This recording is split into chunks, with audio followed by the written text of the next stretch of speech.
আমাদের এই অধ্যায়ের পরবর্তী অঙ্কটা হচ্ছে 21 অর্থাৎ 21 নম্বর অঙ্ক। 21 নম্বর অঙ্কটাতে কি আছে, আমরা এখানে আছে x minus y whole cube plus z cube. এখানে যদি আমরা একটু ভালো করে লক্ষ্য করি তাহলে আমরা কি দেখতে পাই, এইটা যদি সম্পূর্ণটাকে আমরা a ধরি এবং এটাকে b, তাহলে এই যে ফরমেশনটা সেটা আসছে a cube plus b cube. তো a cube plus b cube সমান আমরা সবাই জানি কি a plus b into a square minus ab plus b square.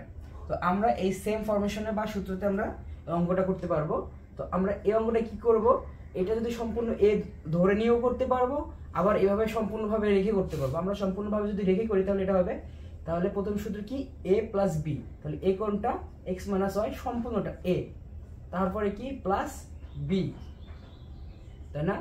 হ্যাঁ, a প্লাস b ইন্টু প্রথমে কি a স্কোয়ার, a কোনটা এই সম্পূর্ণটা, তাহলে কি হবে x minus y whole square, তারপরে কি সূত্রের মাইনাস ab, আবার এটা বসবে x মাইনাস y, তারপরে কি ইন্টু b কোনটা z, z plus b square, b কোনটা z, তাহলে কি হবে z স্কোয়ার।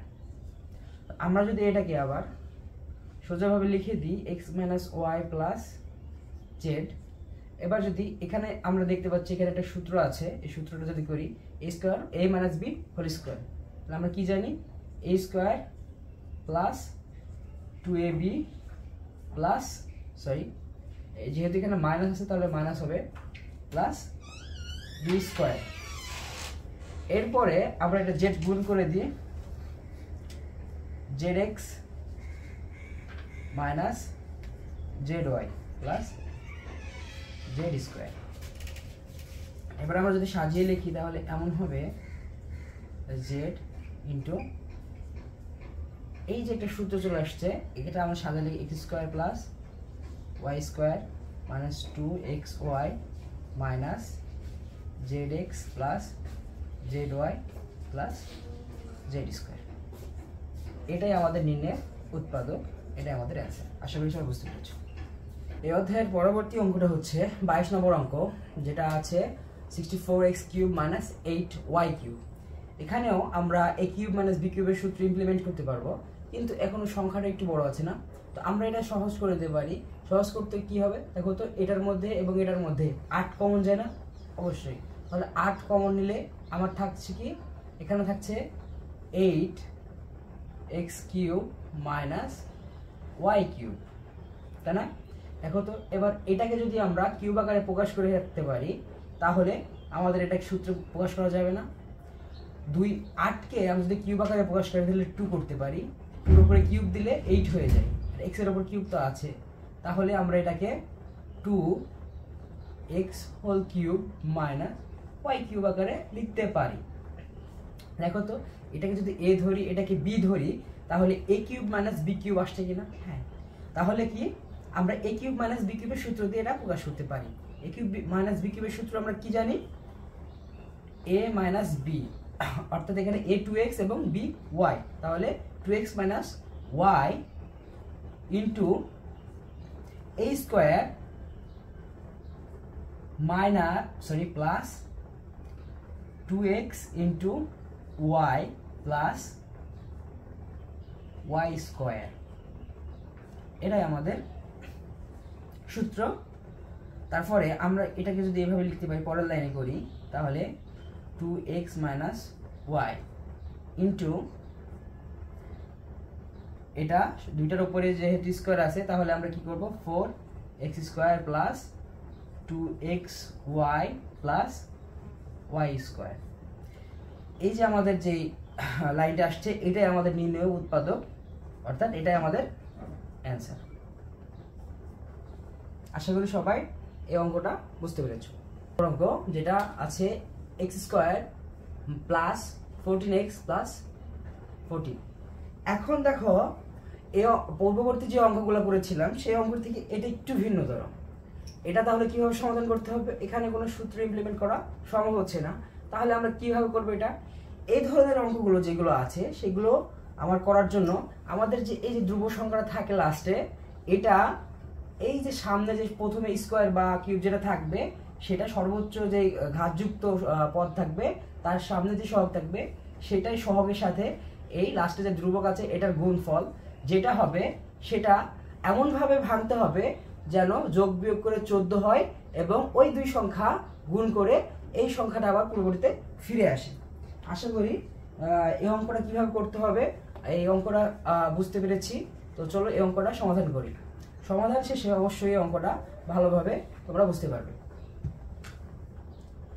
তাহলে আমাদের নিয়ম অনুসারে কি করতে হবে, এই যে 40 বা হচ্ছে লাস্টে যে ধ্রুব সংখ্যাটা আছে সেটা এই যে সর্বোচ্চ ঘাত x স্কয়ার এর সামনে যে সংখ্যা আছে সেটা দ্বারা গুণ করতে হবে। এর সামনে কিছু নেই মানে 1 আছে। তাহলে আমরা যদি এটা করি তাহলে 14 × 1 40 অর্থাৎ 40 থাকে। তাহলে এখন দেখো এই 40কে এমনভাবে ভাঙতে হবে যেন এই মাঝখানের সংখ্যাটা যোগ বিয়োগ করে আসে, যোগ বা বিয়োগ যাই করি না কেন এই মাঝখানের সংখ্যাটা আসবে এবং ওই যে দুই সংখ্যার যোগফল বা বিয়োগফল আকারে প্রকাশ করব এই মাঝখানের সংখ্যাটাকে, সেই সংখ্যা দুইটাকে গুণ করলে আমার আবার পূর্বের সংখ্যা বা অর্থাৎ 40 ফিরে আসবে। তাহলে এই অঙ্কটা আমরা কিভাবে করতে পারি একটু দেখি। x² বসে যাবে, তাহলে প্লাস এখানে এমনভাবে সংখ্যাটা ভাঙতে হবে 40কে যেন এই মাঝখানের সংখ্যাটা যোগ বিয়োগ করে আসে। তাহলে আমরা 40কে যদি ভাঙি তাহলে দেখো তো গুণনীয়ক আকারে যদি প্রকাশ করি তাহলে কি আসে,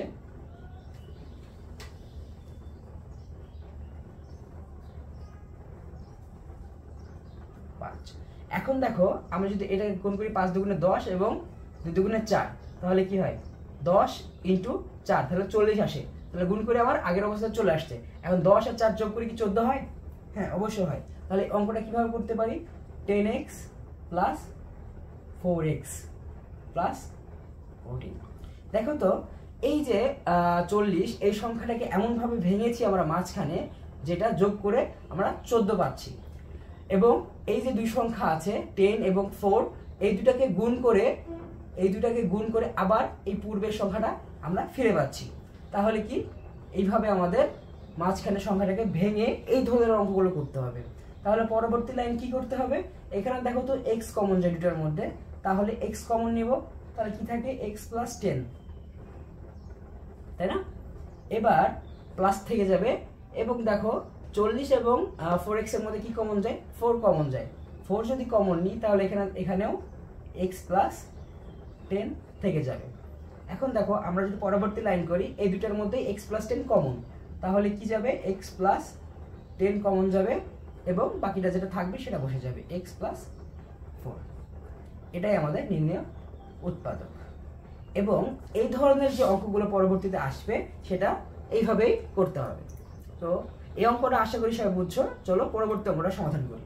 এই অধ্যায়ের পরবর্তী অঙ্ক আছে 24 নম্বর অঙ্ক, যেটা আছে x² + 7x - 120 বা 120। ওকে, তাহলে এই অঙ্কটা কিভাবে করব, সেম নিয়ম। আমাদের যে লাস্টে ধ্রুব সংখ্যাটা আছে এই ধ্রুব সংখ্যাটাকে কি করব, সর্বোচ্চ ঘাত বিশিষ্ট, ঘাত বলতে পাওয়ার বিশিষ্ট যে রাশিটা বা রেখাটা আছে, যে পদটা আছে সেই পদের সামনে যে সহগ থাকবে সহগের সাথে গুণ। এখানে সামনে কিছু নেই মানে 1 আছে, তাহলে কি হবে 1 এর সাথে গুণ করলে 120 হবে। তাহলে আমরা কি করব, এবার এই 120কে এমনভাবে ভাঙবো যেন যোগ বিয়োগ করে আমরা মাঝখানে 7টা মিলাতে পারি এবং ওই দুই পদ আবার গুণ করলে 120 ফিরে আসে। তাহলে এটা কিভাবে করতে হবে, এটার সবচেয়ে সহজ উপায় এটা গুণনীয়ক বের করে নেওয়া।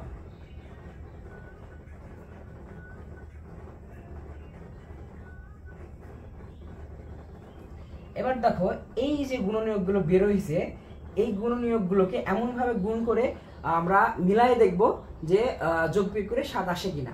তাহলে এটা কি 3 × 5 = 15, এখানে কি আছে 2 দুগুণে 4, 4 দুগুণে 8।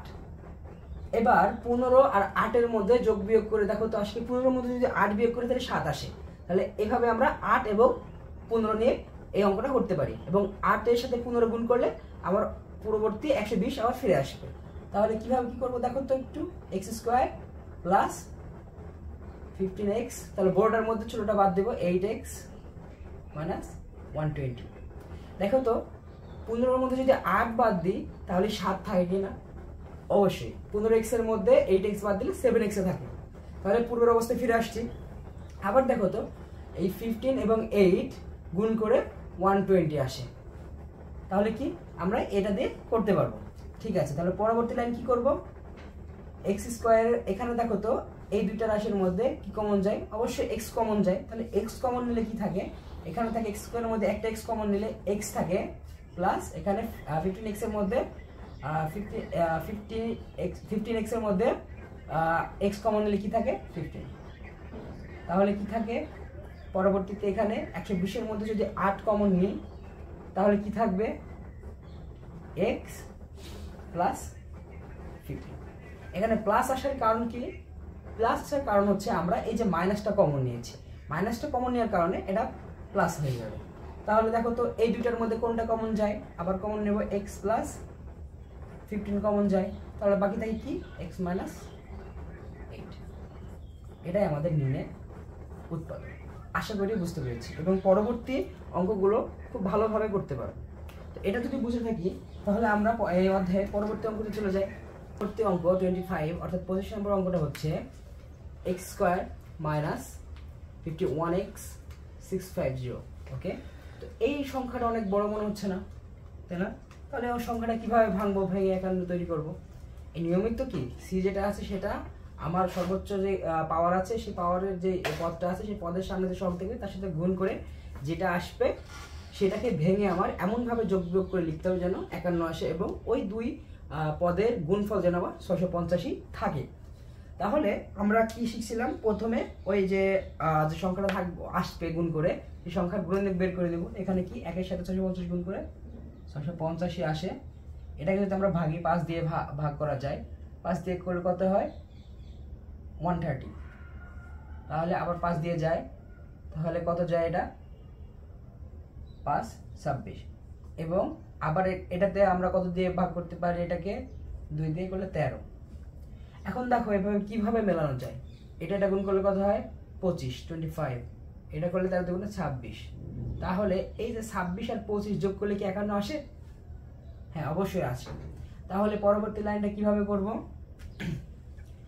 পরবর্তী লাইনটা আমরা 25 26 এর যোগ বা বিয়োগ ফল আকারে 51 প্রকাশ করব। x স্কয়ার মাইনাস 26x, যেহেতু এটা সামনে মাইনাস চিহ্ন আছে তাহলে এটাকে মাইনাস চিহ্ন আকারে বসাতে হবে, যেন দুইটা যোগফল মাইনাস হয়ে যায়। এখানে যেহেতু দুইটার সামনেই মাইনাস বসাবো তাহলে আমরা 25x প্লাস 650।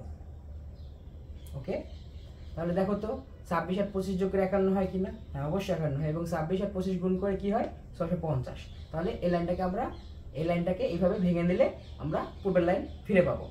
তাহলে এখানে দেখো এখানে কি কমন যায়, দুটোর মধ্যে x কমন যায়, x কমন গেলে কি থাকে x মাইনাস 26, এবং এখানে কি কমন যায় 25, তাই না? 25 কমন নিলে কি থাকে x মাইনাস 26। এটা মাইনাস হওয়ার কারণ দেখো তো এখানে মাইনাস কমন নিয়েছি না, তাহলে এটা যদি আবার গুণ করে দিই তাহলে কি মাইনাস মাইনাস এটা প্লাসটা চলে আসবে না, এই জন্য এখানে মাইনাস আসবে। ঠিক আছে, মাইনাস কমন নেওয়ার কারণে। তাহলে এখানে কি থাকে, দুইটার মধ্যে কমন যায় x মাইনাস 26 কমন যায়, এটা লিখলাম, এবং পরবর্তীতে কি বাকি থাকে x মাইনাস 25। এটাই আমাদের নির্ণয় অ্যান্সার। কি সহজ না? এই ধরনের অঙ্কগুলো আমরা এইভাবে খুব সহজে সমাধান করতে পারি। আশা করি অঙ্কগুলো বুঝতে পেরেছো।